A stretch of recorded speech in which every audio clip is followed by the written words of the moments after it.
नमस्कार, India news देख रहे हैं आप। मैं हूं आपके साथ आकांक्षा त्रिपाठी। देश की अदालतों में न्याय देने वाले जज किसी सामाजिक पृष्ठभूमि से आते हैं, किस जाति से आते हैं, ये सवाल काफी ज्यादा चर्चाओं में रहता है। इस सवाल पर लंबे समय से खूब चर्चा हो रही है और अब पहली बार संसद में पेश किए गए आधिकारिक आंकड़ों ने इस बहस को ठोस आधार दे दिया है। इस ठोस आधार के तहत अब ये पता लग रहा है कि कौन सी जाति के जज सबसे ज्यादा कोर्ट में हैं। इन आंकड़ों से साफ होता है कि जिला और निचली अदालतों में अनुसूचित जाति और अनुसूचित जनजाति और अन्य पिछड़ा वर्ग यानी ओबीसी की भागीदारी कई राज्यों में काफी ज्यादा मजबूत है, जबकि कुछ क्षेत्रों में ये बेहद सीमित नजर आती है। बता दें कि कानून मंत्री अर्जुन राम मेघवाल ने जो है राज्यसभा में ये बताया है कि देश के सभी राज्यों और केंद्र शासित प्रदेशों में जिला और अधीनस्थ अदालतों में कार्यरत कुल 20,833 जजों में से 9,534 जज एससी कास्ट से आते हैं, एसटी और ओबीसी वर्ग से ये आते हैं।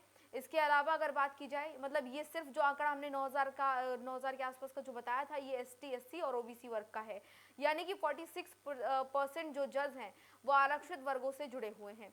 ये आंकड़ा दिखाता है कि निचली न्यायपालिका में सामाजिक प्रतिनिधित्व अब एक अहम वास्तविकता बन चुका है। इसके साथ ही अगर बात करें, राज्यों की तुलना करें इससे, तो तमिलनाडु इस सूची में सबसे आगे आता है। यहाँ जिला और निचली अदालतों में स्वीकृत 1,234 पदों में से 1,205 जज अनुसूचित जाति, जनजाति और अन्य पिछड़ा वर्ग यानी कि एसटी, एससी और ओबीसी से आते हैं, यानी लगभग 97.6% ये आंकड़ा यहाँ पर है। ये न केवल देश के सबसे अधिक आंकड़ों में से माना जाता है, बल्कि न्यायपालिका में सामाजिक समावेशन और इस तरीके का कि भेदभाव वाली जो स्थिति है उसका उदाहरण कहीं ना कहीं मजबूत करता है कि ऐसा अब नहीं है। दक्षिण भारत और पूर्वोत्तर राज्यों में भी आरक्षित वर्गों की मौजूदगी जो है काफी प्रभावशाली, जो लिस्ट आई है, जो आंकड़ा है, जो अर्जुन राम मेघवाल ने शेयर किया, उसमें दिखाई गई है। केंद्र शासित प्रदेश पुडुचेरी में करीब 88.5% जज आरक्षित वर्गों से आते हैं। कर्नाटक में यह आंकड़ा 88% से ज्यादा है और जहां पर 1,129 में से 996 जज एससी, एसटी और ओबीसी समुदाय से जुड़े हुए हैं।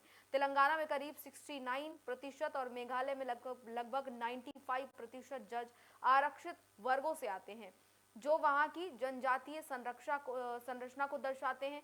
इसके अलावा अन्य राज्यों की अगर बात की जाए तो आंध्र प्रदेश में 64%, छत्तीसगढ़ में 63% और केरल में 59% जज आरक्षित वर्गों से आते हैं। यह आंकड़ा बताता है कि कई राज्यों में निचली अदालतें जो है सामाजिक विविधता को काफी ज्यादा हद तक प्रतिबिंबित करती हैं और ऐसे में यह आंकड़ा अपने आप में ये दिखा रहा है कि कितना ज्यादा किसकी हिस्सेदारी है। हालांकि कुछ राज्यों और क्षेत्रों में तस्वीर थोड़ी सी अलग नजर आती है। अगर हम बात करें दिल्ली में, तो दिल्ली में जिला और निचली अदालतों में जो कार्यरत जज हैं, 837 जजों में से केवल 108 जज ही एसटी, एससी और ओबीसी वर्ग से आते हैं। गुजरात, हिमाचल प्रदेश में भी ये अनुपात लगभग 29% है, जबकि अगर हरियाणा की बात की जाए तो वहां पर 31% जज आरक्षित वर्गों से आते हैं। इससे साफ होता है कि देश भर में न्यायिक प्रतिनिधित्व समान नहीं है।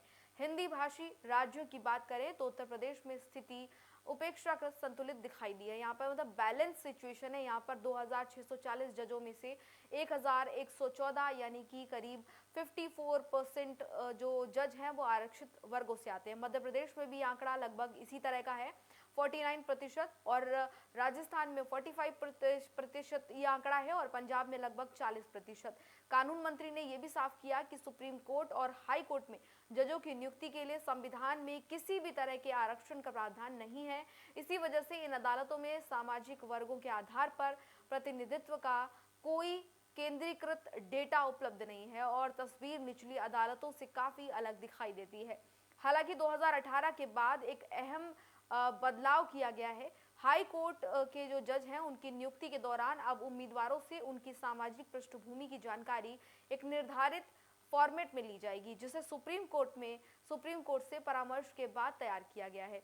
इसी आधार पर हाल के वर्षों में डेटा सामने आया है। 2018 से अब तक कोर्ट में नियुक्त किए गए 847 जजों में से 33 अनुसूचित जाति से हैं, 17 अनुसूचित जनजाति से हैं और 104 ओबीसी वर्ग से आते हैं। इसके अलावा 46 जज जो है वो अल्पसंख्यक समुदाय से जुड़े हुए हैं।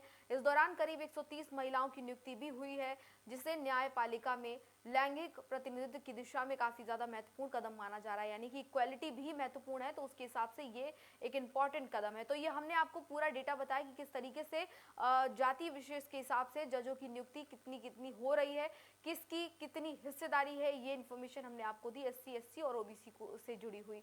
तो फिलहाल इस जानकारी में इतना ही। इसी तरह की तमाम अन्य जानकारियों के लिए इंडिया न्यूज आप देखते रहिए।